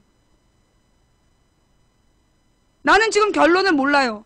나는 이 혁오의 노래를 들어본 적도 없고, 그 혁오가 뭐 표절했다는 노래도 난 잘 모르는 노래이고, 단지 그들 사이에 뭐가 있었는지 잘 모르겠어. 근데 나는 굳이 정말로 표절한 노래라면 들어보고 싶진 않아. 표절한 노래라 그러면서 들어보고 싶지 않다고. 표절했다 그러면서 더 띄우는 거 아니야? 그때 신경숙 표절 논란. 그것도 그 신경숙의 그 작품은 별로 유명하지도 않은 작품이었는데 그 표절 논란으로 난리가 났잖아. 가령 뭐 신경숙의 외딴방이라든가 신경숙을 유명하게 만든 작품들이 표절이 있다면 그거 심각한 문제죠. 근데 이제 이게 신경숙 표절 복잡하더라고. 나 같은 사람이 함부로 얘기할 내용은 아니지만 우리 문학계에서 소위 저명한 작가이기 때문에 감히 10년 전에도 똑같이 표절 논란이 있었는데 그때 덮었다가 이번에 또 터뜨린 거 아니야. 이것도 묵은지 스캔들이었던 신경숙 표절 논란. 그때도 무슨 정치적 이슈가 있었어. 그지? 신경숙 표절 논란이 총리 인준 때였나? 신경숙 표절 논란이 시끄러웠을 때가 그 총리 청문회 때였을 거야. 그지? 신경숙 표절 논란이 막 시끄러웠던 때가 총리 청문회 할 때야. 그때 막 신경숙의 그 표절 논란이 어쩌다고 시끄럽게 하더니 아무것도 변한 게 없어. 아무것도 변한 거 없어요. 나는 그 혁오라는 가수가 진짜 표절을 했다면 본인이 알겠지. 본인이 알 것이고 정말로 표절을 했다면 안 들으면 되는 거 아니야? 정말로 표절을 해놓고 끝까지 인정을 안 하는 가수라면 그런 가수 음악은 안 들으면 되잖아. 근데 인터넷에서 논란을 일으키는 건 대부분 정치적인 이슈를 만들려고, 그러니까 정치적 뉴스를 가리기 위해서 그 순간적으로 마치 대단히 자기네들이 저작권 보호에 의지가 있는 것처럼 막 그래놓고 저작권법에 대해서는 또 막 반대해. 그렇잖아요.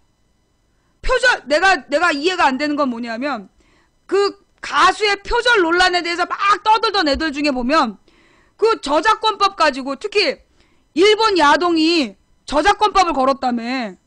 일본 야동에서 저작권법을 걸어가지고 무슨 부산에서 소송을 했다며. 그래서 우리나라의 야동들이 지금 모두 사라지게 생겼다. 그랬더니만 난리가 났어. 큰일 났다고. 아니, 저작권은 누구에게나 소중한 거예요.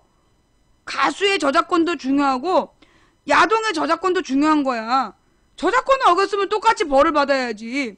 혁오의 표절은 막 욕을 하면서 그 야동의 표절에 대해서는 눈 감아준다면 그거는 이중 논리야.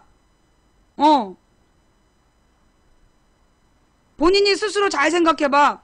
혁오의 표절에 대해서는 드립다 욕을 해놓고 일본 야동 표절에 대해서는 일본이 너무했다 그렇게 이중적인 발언한 적이 있는지 한번 찾아봐봐. 하여튼 나는 야동을 반대하는 사람이야. 이 야동은 굉장히 나쁜 거예요. 특히 이 일본하고 한국이 야동의 별천지야. 근데 서양도 마찬가지인데 서양에서는 야동을 본 사람들이 드문 애들이 누구냐? 그러니까 실전에 약한 애들. 실전에 나가서 여자들의 마음을 살 수 없는 애들이 야동을 봐. 서양은 굉장히 자유롭잖아, 연애가. 근데 서양에서 야동에 집착한 애들 보면 실전이 안 되는 애들이야. 그런 애들이 야동에 집착해. 그 다음에 그 이외에는 우리나라하고 일본이 심한데, 우리나라하고 일본이 왜 그러냐 하면 남자들에게 단지 남자라는 이유만으로 굉장히 근엄한 권위적인 남자가 될 것을 강요하는 거야. 가부장 문화로 남자는 울지도 마라. 남자는 강해야 된다. 그런 얘기를 막 하면서 성적인 문화가 달라. 그러면서 굉장히 뭐라고 그래야 되나? 성 문화 자체가 영웅이 미인을 차지한다. 그러면서 인기 있는 남자가 막 난잡한 성관계를 맺는 거를 되게 자랑으로 여기고 막 그래요. 특히 이 밤일에 대해서 굉장히 막 떠벌리는 사람들이 있어. 그런데 실제로 그런데 상당히 많은 남자들은 실전에 가서 말 한마디를 못하는 거야. 실제로 이게 오프라인상에서 여자를 만나면 식은땀부터 나고 눈도 못 마주치고 그런 사람들이 디립다 이 야동만 보는 거야. 결국 이 야동을 보는 거는요, 정상적인 성생활에 방해가 돼요. 이 야동이라든가 이런 포르노 영화 같은 거는 정상적인 인간의 성적 교류에 방해가 되는 거야. 그건 난 나쁘다고 봐. 그래서 특히 일본 야동 모방한 거, 왜 교복 입고 설치는 거 그거 다 일본 야동 따라한 거잖아. 일본에서 하면 그거 우리나라에서 변형해갖고 비슷하게 만드는 거, 나는 몽땅 다 잡아놔야 된다고 봐. 몽땅 다 잡아놓고, 야동을 보기만 해도 안 되게 해야 돼. 쓸데없이 맨 야동만 보면서, 아니, 솔직히 야동에 나오는 대포알 같은 여자들이 왜 너랑 놀겠어? 그리고 계속 대포알만 보니까 정상적인 여자의 가슴으로 안 보이는 거야. 이 야동 같은 거는 실제로 정상적인 인간의 교류를 방해하는 나쁜 물건이기 때문에 나는 그런 건 다 없애야 된다고 봐요. 그리고 인간 여자, 인간 남자가 만나서 정서적인 교류를 하면서 자연스럽게 페로몬의 작용으로, 남들이 볼 때는 무지랭이 같아도 내 눈에만 좋으면 된다. 그런 마음으로 적극적인 애정을 바탕으로 한 성적 교류를 해나가려면 야동을 나는 없애야 된다고 봐. 나는 솔직히 혁오의 표절 문제보다 이 일본 야동 표절한 야동들이 모두 잡혀 들어간다는 그 말이 더 반가워. 이런 얘기하면 나한테 욕한 사람들 있나? 야동 보지 마. 야동 나쁜 거예요. 그리고 특히 야동을 아이를 키우는 부모가 갖고 있다면 난 범죄라고 봐. 옛날에 우리 어렸을 때는 동영상 파일이라는 게 없었잖아. 우리 어렸을 때 굉장히 밝히는 애들이 있었어.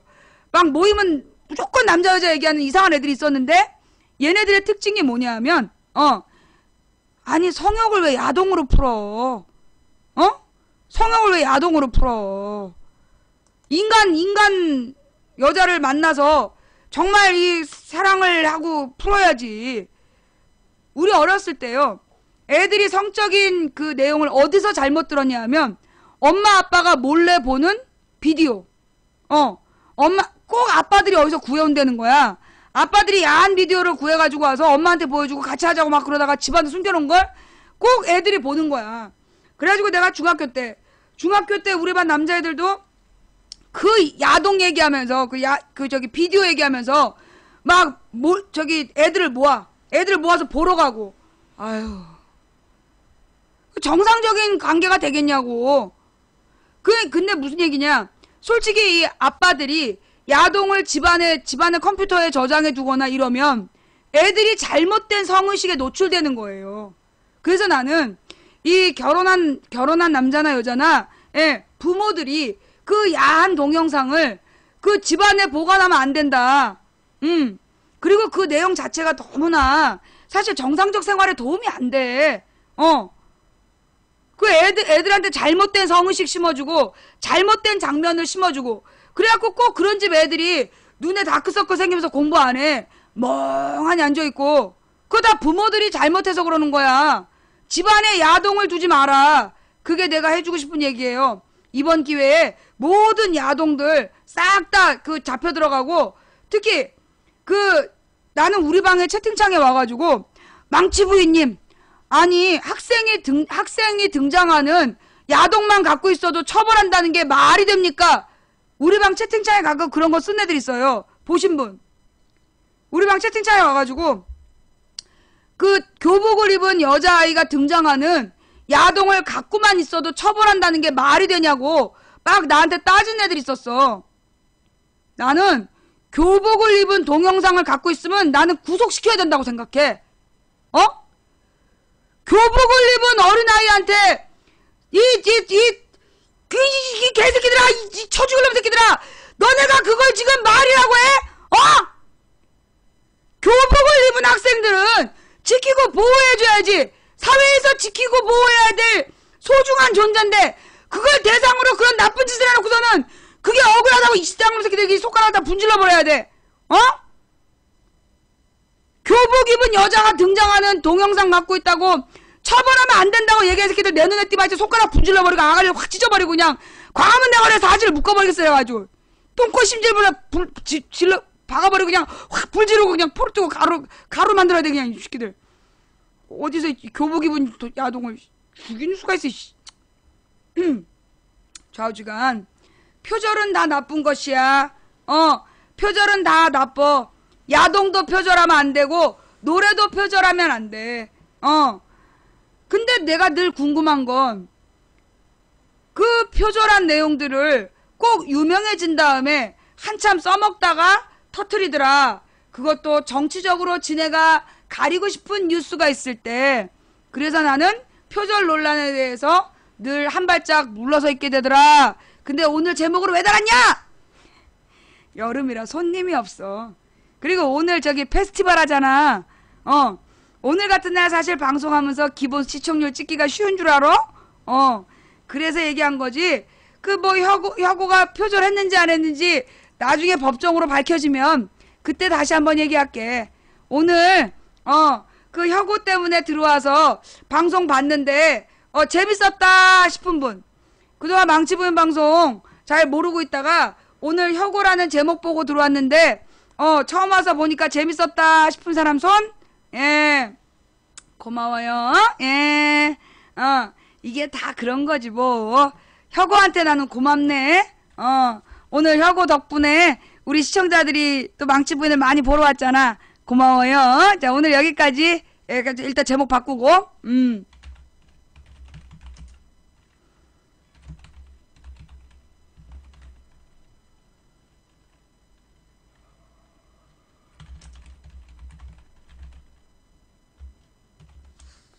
자, 김무성 그렇게 굴욕 외교, 굴욕 외교를 했는데 숙미 4대 외교가 결국 개무시당했다. 요게 오늘의 주제였어요.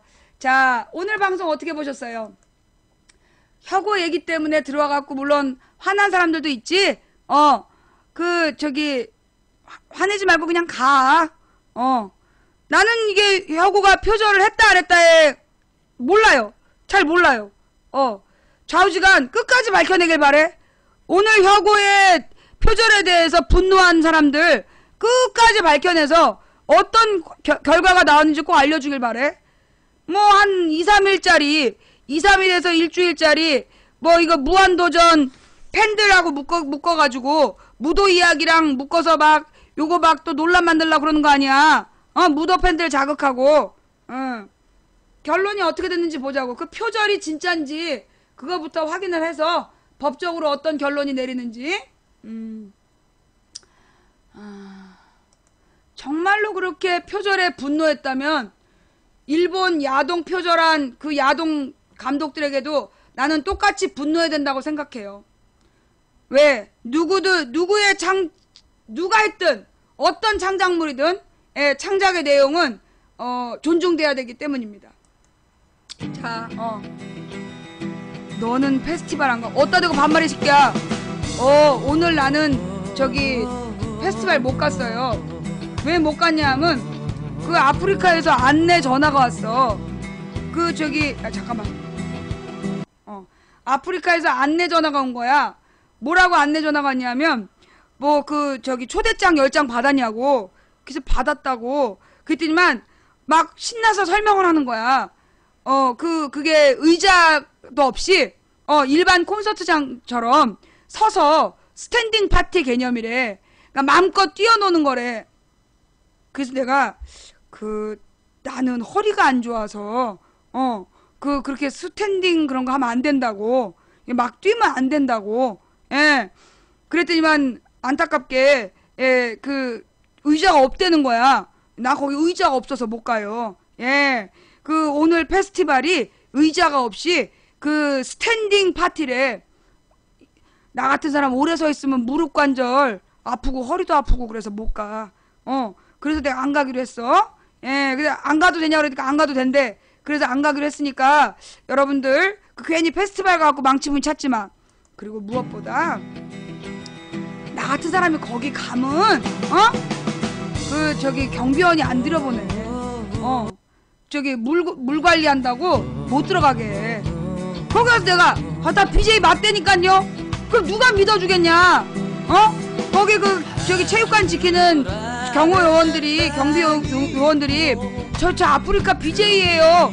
그리고 내가 가봤자 이쁘고 쭉쭉빵빵한 애들이 막 들어갈 때는 내 지난번에 시상식 때도 내가 들어갔는데 못 알아본 거 아니야. 까루님이 들어오는 BJ들을 붙들고 하나씩 인터뷰를 해야 되는데 나는 그냥 청소하는 아줌마인가 보다 하고 그냥 못 알아본 거 아니야.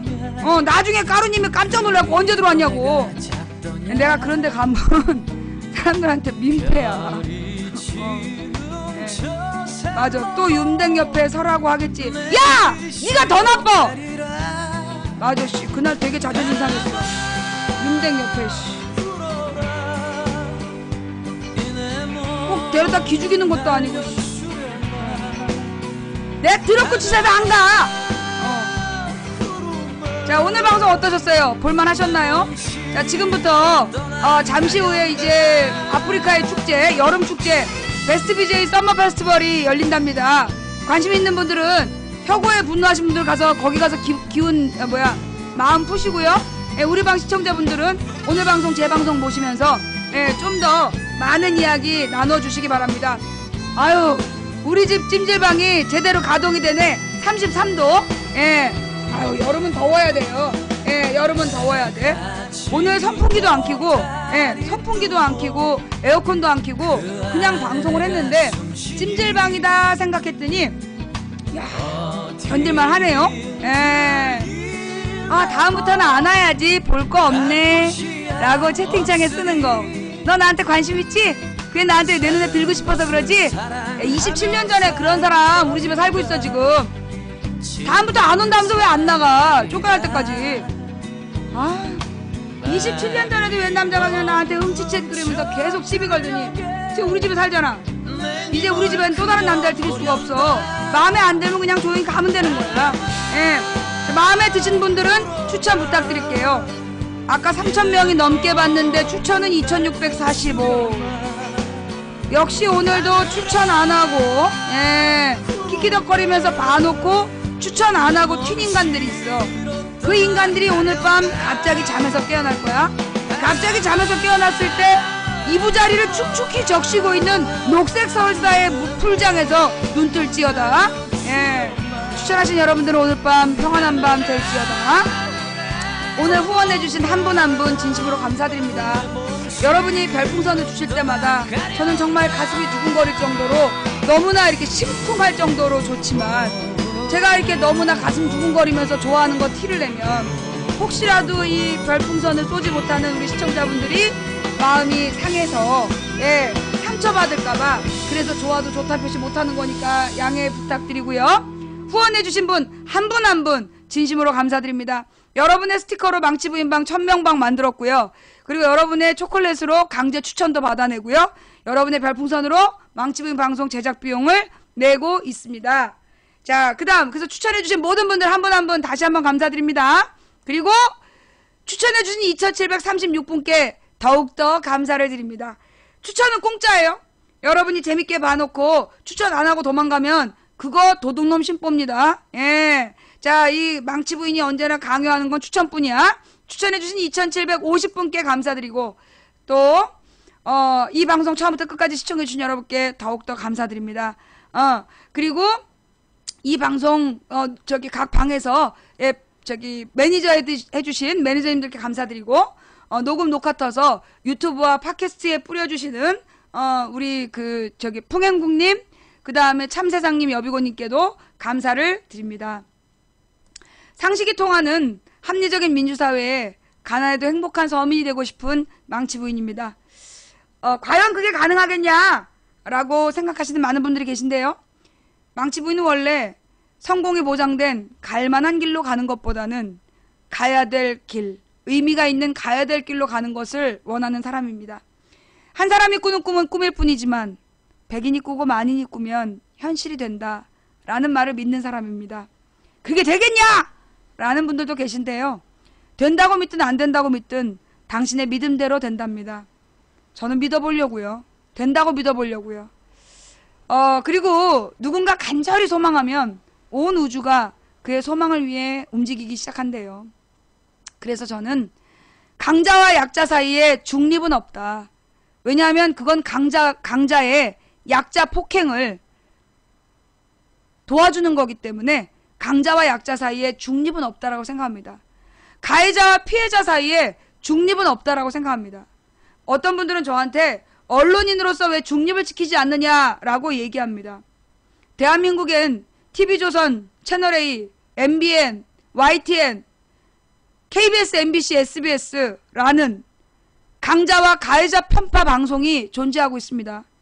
그래서 대한민국의 망치부인 혼자라도 약자 편, 피해자 편, 약자 편파, 피해자 편파 방송을 해보려고 합니다. 우리 방송은 객관적이고 중립적 방송 아닙니다. 저는 피해자 편, 약자 편을 목표로 하는 방송입니다. 마음에 안 드시면 안 오셔도 좋습니다. 그러나 망치부인이 그렇게 약자 편, 피해자 편을 드는 이유는 뭐냐 하면 우리가 지금 나보다 약한 사람 편, 나보다 그러니까 못한 사람 편을 들어줘야 나보다 잘난 놈이 날 괴롭힐 때 사람들이 내 편을 들어주니까 그게 문화가 되는 거니까. 그래서 우리는 약자 편, 피해자 편을 들어야 된다라고 생각합니다. 오늘 방송 끝까지 함께 해주셔서 대단히 감사하고요. 다음 방송은 내일 낮 2시 죽지 않고 살아있다면 내일 낮 2시에 방송하겠습니다. 근데 진짜 33도인데 그래도 많이 안 더운 것 같아요. 이게 여러분들이 모두 절 위해 기도해 주셨기 때문이겠죠? 감사합니다. 다음 방송 시간까지 평안한 밤 보내시고요. 오늘 밤에 막 덥다 싶으시면 여기 찜질방 제일 더운 방이다 라고 생각하시면서 두꺼운 면옷 입고 주무세요. 땀 푹 내시고 건강한 모습으로 내일 만나요. 감사합니다.